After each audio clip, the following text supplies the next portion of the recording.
నమస్తే. గాంధీ భవన్లో ఉన్నాం. నా ముందు ప్రదేశ్ కాంగ్రెస్ కమిటీ అధ్యక్షులు మహేష్ గౌడ్ గారు ఉన్నారు. పక్కన ఎమ్మెల్సీ అద్దంకి దయాకర్ గారు ఉన్నారు. మహేష్ గారు నమస్తే. నమస్కారం. డబుల్ బెడ్రూమ్ ఇల్లు కట్టిస్తామన్నారు, చివరికి మీ పైన తొడలు కొడుతున్నారు. అంటే చివరికి ఇంకొక 2-3 నెలలు మాట్లాడగలుగుతారేమో వాళ్ళు అవినీతి చేశారని. ఆ లోపుగా మీరు ఏమి యాక్షన్ తీసుకోకపోతే వాళ్ళు మీరే అవినీతి పరులను నిరూపిస్తారేమో. అంటే ఆ రకంగా ప్రజల మైండ్ సెట్ లోకి వెళ్ళిపోతారేమో అనిపిస్తున్నది. ఇది మీరు టోటల్ గా ఫెయిల్యూర్ సబ్జెక్ట్ కింద చూడాలి మీ టోటల్ ఎపిసోడ్ ని.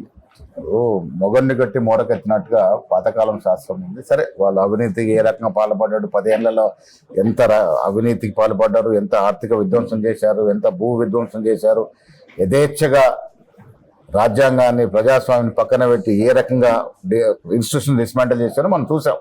కేంద్రంలో బీజేపీ కానీ ఇక్కడ బీఆర్ఎస్ కానీ. ఇప్పుడు వారి అరెస్ట్కి రంగం సిద్ధమైంది. ఎప్పుడు అది ఫార్ములా ఈ రేస్ లో రంగం సిద్ధం అవడం డెఫినెట్ గా అవుతుంది. ఇప్పుడు రాజ్యాంగం ప్రకారం నడుచుకునేటువంటి కాంగ్రెస్ పార్టీ ఇవాళ మేము గవర్నమెంట్ రాగానే కేసీఆర్ కేటీఆర్ బొక్కలేయచ్చు, ఆ విచక్షణ అధికారులు మనకు ఉంటాయి. బట్ ప్రజాస్వామ్యం నమ్ముకున్నాం కాబట్టి ఏదైనా ఒక ప్రొసీజర్ ప్రకారం జరగాలి, సరైన విచారణ జరగాలి, ప్రజలకు తెలవాలి, విచారణ ద్వారా వాస్తవాలు బయటకు రావాలి. ఆ వాస్తవాలు బయటకు వచ్చినాక చట్టరీత్యా చర్యలు ఉండాలి. నేను ముఖ్యమంత్రిగా నేనే సర్వం అనుకునే వ్యక్తిత్వం కాదు కాంగ్రెస్ నాయకులది. కేసీఆర్ ఏ రకంగా డిక్టేటర్ లాగా పాలన చేసిండో ఆ రకమైన పాలన కాంగ్రెస్ నాయకులు, అది రేవంత్ రెడ్డి గారు కావచ్చు, ఇంకే రాష్ట్రంలో కాంగ్రెస్ నాయకులు మనం చేయలేము. ప్రజాస్వామ్యం నమ్ముకున్న వాళ్ళము, రాజ్యాంగం నమ్ముకున్న వాళ్ళము, చట్టాన్ని నమ్ముకున్న వాళ్ళము, చట్టరీత్యా కార్యక్రమాలు ఉంటాయి. ఫార్ములా ఈ రేస్ విషయంలో కేసు చేయడం జరిగింది, గవర్నర్కి పంపడం జరిగింది, కోర్టు ద్వారా కొంత వెసులుబాటు తీసుకున్నాడు. ప్రజలకు తెలుసు ఏ రకమైన అవినీతి ఆ టైంలో జరిగింది అనేది. కాళేశ్వరం జరిగిన అవినీతి గురించి మనందరూ తెలుసు. కట్టకూడని చోట ప్రాజెక్టు కట్టి 4 వ్యయాన్ని పెంచి కమిషన్ దండుకున్న వయనం తెలియదా? కేసీఆర్ 1,00,000 కోట్లు దండుకుంది. ఏ ఆధారంగా అంటా ఉన్నారు ప్రజలు కానీ మేము కానీ చట్టం ఉంది, చట్టరీత్యా కమిషన్ వేసాం, కమిషన్ తేలుస్తూ ఉంది. లోపాలు జరిగినాయి, అనవసరమైన వ్యయాన్ని పెంచారు, డబ్బులు చేతులు మారినాయి, ఇవన్నీ వస్తూ ఉన్నాయి. డెఫినెట్గా ప్రజాకోర్టులో ఇదివరకు వారికి శిక్ష పడ్డది. ప్రజలు వారికి పనిష్మెంట్ ఇచ్చే ప్రభుత్వం దించారు. చట్టరీత్యా పనిష్మెంట్ దొరకాలి. ఇప్పుడు భూముల మీద చర్చ నడుస్తున్నది. ఈ భూములు మీరు ఒకవేళ కబ్జా చేసిన భూములు అయితే వెనక్కి తీసుకోవడానికి అన్ని అవకాశాలు ఉన్నాయి. కోర్టు కూడా ఎక్కడ ఆపడానికో ఇంకోటి చేయడానికి కూడా అవకాశం ఉండదు. ఇది గవర్నమెంట్ భూమి అని ప్రొజెక్ట్ చేయొచ్చు. సో అన్ని వేల ఎకరాల భూములు వాళ్ళ చేతుల్లో ఉన్నాయి. ఒక్క గుంట భూమి కూడా మీరు ఇంతవరకు వెనక్కి తీసుకోలేదే. ఇప్పుడు ఏ ప్రభుత్వం అయినా ఒకరికి భూమి అలాట్ చేసినప్పుడు కొన్ని నిర్దిష్టమైనటువంటి అంశాలతో వాళ్ళు చేసినాయి. వాళ్ళు కూడా పగడబందిగా దొంగలు ఎంత దొంగతనం చేస్తారు, చాలా జాగ్రత్తగా పగడబందిగా ఆ కండిషన్స్ అమర్చి పెట్టినారు. దాన్ని వెనక్కి తీసుకోవాలంటే కొద్ది ఇబ్బందికర పరిస్థితి. చట్టం ఒడ్డొస్తుంది, కోర్టులు ఒడ్డొస్తాయి. అయినప్పటికీ కూడా మీ ద్వారా నేను ఇదివరకు కూడా ముఖ్యమంత్రికి చెప్పాను, ప్రభుత్వ భూములు ఎక్కడెక్కడైతే అన్యాక్రాంతమైనాయో, అనవసరంగా పెత్తందారు చేతులకు పోయినాయో, ఎక్కడెక్కడ వెసులుబాటు ఉంటే అక్కడక్కడ ప్రభుత్వ భూములు హైడ్రా ముఖ్యమంత్రి ఎందుకు తీసుకొచ్చినారు? ఉన్న ఫలంగా ఈ హైదరాబాద్ చెరువులను యథాస్థలం తీసుకురావాలని ప్రయత్నంలో భాగం అది. భూములు కూడా అన్యాయకర భూములు యథేచ్ఛగా వెనక్కి తీసుకొచ్చే ప్రయత్నం చేయాల్సిందిగా నేను ముఖ్యమంత్రి గారిని ఈ రోజు కోరుతా ఉన్నాను. గతంలో కోరడం జరిగింది, మళ్ళీ కూడా కోరుతాను. అంటే చేయలేని పరిస్థితిలో ఉన్నారేమో అనుకుంటున్నా నేను. చేయలేని పరిస్థితి లేదు, చట్టరీత్యా చేయాలి కాబట్టి. రియల్ ఎస్టేట్, ఆ కార్పొరేట్ మాఫియా ఇదంతా వాళ్ళకి ఎట్లాగైతే ఫ్రెండ్స్ అయ్యారో మీకు కూడా ఫ్రెండ్స్ లాగా ఉన్నారే. అలాంటి అవకాశం లేదు. మాది రీజనల్ పార్టీ కాదు. మేము ఏది చేసినా ప్రజా సంపదలు చేయాలి. మేము జవాబుదారీ, ఇటు కార్యకర్తలకు జవాబుదారీ, అటు హైకమాండ్కి జవాబుదారీ. యథేచ్ఛగా రీజనల్ పార్టీ కేసీఆర్ కేటీఆర్ చేసుకున్నట్టు చేసే పరిస్థితి ఉండదు మా పార్టీలో. రేవంత్ రెడ్డి గారు కూడా జాగ్రత్తగా ఇవన్నీ కూడా చేసే పద్ధతులు చేస్తూ ఉన్నాడు. సమయం వచ్చినప్పుడు డెఫినెట్గా ప్రభుత్వ ఆస్తులు, అనేకలతో ఆస్తులు వెనక్కు తీసుకొచ్చే ప్రయత్నం డెఫినెట్గా ఉంటుంది. సో కేటీఆర్ ఇప్పుడు అఫెన్స్ లో ఉన్నట్టుగా భావించాలా? తొడగొడుతున్నాడు ఆయన. రాజకీయాల్లో కూడా అంటున్నాడు ఇంకో కేసు పెట్టుకోండి మనం చెప్పండి, 4 రోజులు ఇంకో కేసు పెడతారు కదా. ఆయనకి తెలుసు మీరు డిఫెన్స్ లో ఉన్నారు, జైలుకు పోతానని తెలుసు. ఇక డిఫెన్స్ ఎందుకు కనబడుతున్నాం? ప్రజాస్వామ్య పద్ధతి ఉన్నాం కాబట్టి. డిక్టేటర్లకు వివరించుంటే ఆఫీస్లో కనబడేది. ఇలా ప్రజాస్వామ్యం నమ్మినాం కాబట్టి కేటీఆర్కి, ఇప్పుడు కేటీఆర్ అరెస్ట్కి ఎస్సీ భూములకు సంబంధం ఏంటి? ఇలా మీరు ఈ 15 ఏళ్ళుగా పాలన చూడండి, ప్రజాస్వామిక స్వేచ్ఛ ఉందా లేదా? గత 10 ఏళ్ళ పాలన చూడండి, ఎలాంటి ప్రజాస్వామిక స్వేచ్ఛ ఉండింది? ఎన్నిసార్లు మేము అరెస్టులు అయ్యాము, ఎన్నిసార్లు ఎంత బద్ధంగా అరెస్టులు చేసినారు, ధర్నా చౌకులు ఎత్తేసిన పరిస్థితి, ఎవరికి చెప్పుకునే హక్కు లేని పరిస్థితి, ఎన్ని అరెస్టులు అయినా, ఎంతమంది జర్నలిస్ట్ అరెస్ట్ అయ్యారు. ఇవాళ అలాంటి పరిస్థితి ఉందా? ఈ రాష్ట్రంలో మేము స్వేచ్ఛ ఇచ్చాం కాబట్టి విచ్చలవిడిగా పోతాము. బాధాకరం ఏంటంటే స్వేచ్ఛ ఇచ్చాం కాబట్టి, ప్రజాస్వామిక స్వేచ్ఛ ఉంది కాబట్టి అవసరానికి మించి స్వేచ్ఛను వాడుకుంటా ఉన్నారు.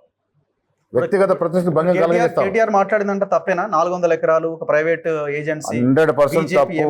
టోటల్ ఎపిసోడ్ 100% తప్పు. ఇది ఇప్పుడు క్రిస్టల్ క్లియర్ గా మనకు ముందర కనబడతా ఉంది. ఈ భూమి చంద్రబాబు నాయుడు గారు ఐఎంజీ భరత్కి ఇచ్చినాడు.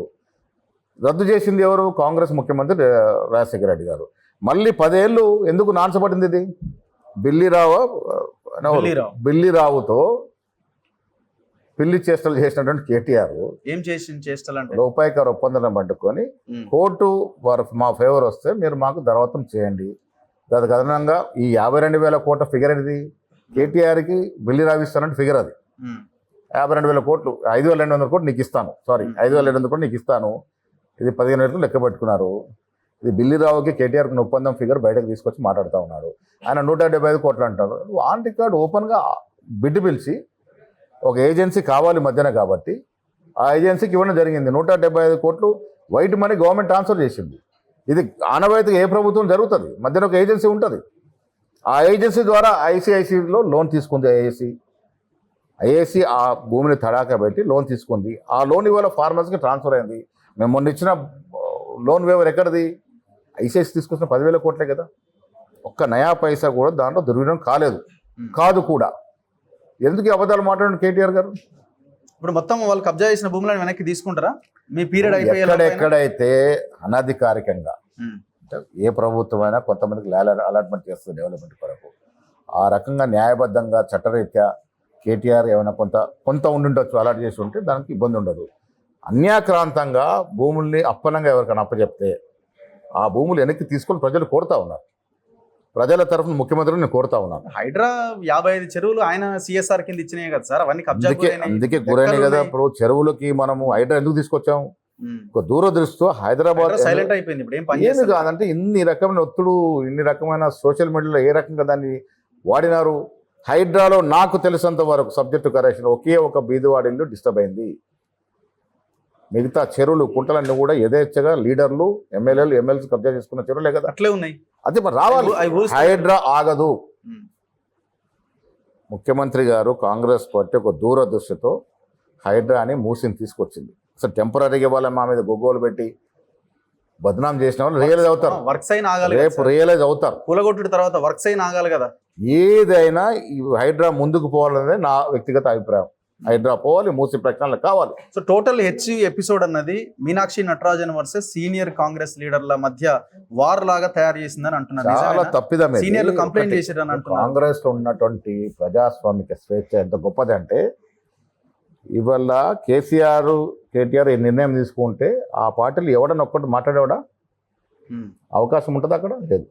మా దగ్గర మీనాక్షి నటరాజన్ ఎందుకు వచ్చారు? హెచ్సి భూమి మీద నేషనల్ ఇష్యూ అయింది. అసలు వాస్తవాలు ఏంటో తెలుసుకోవాలి కదా.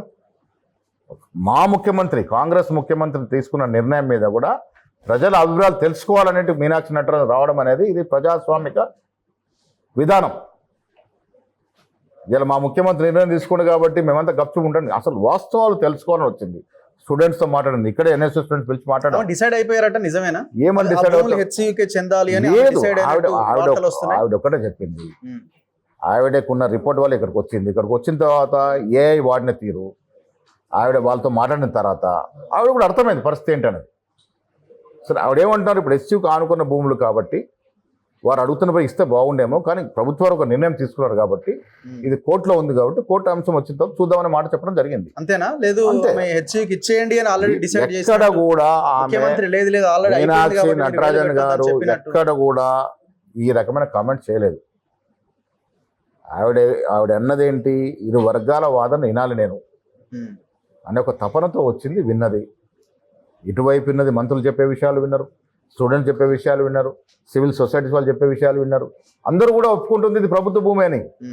సో మీరు ముందుకే తప్ప అదైతే దీంట్లో కోర్టు ఏం నిర్ణయిస్తో చూద్దాం. కోర్టు నిర్ణయం అయిన తర్వాత దాన్ని బట్టి ఆలోచిద్దాం.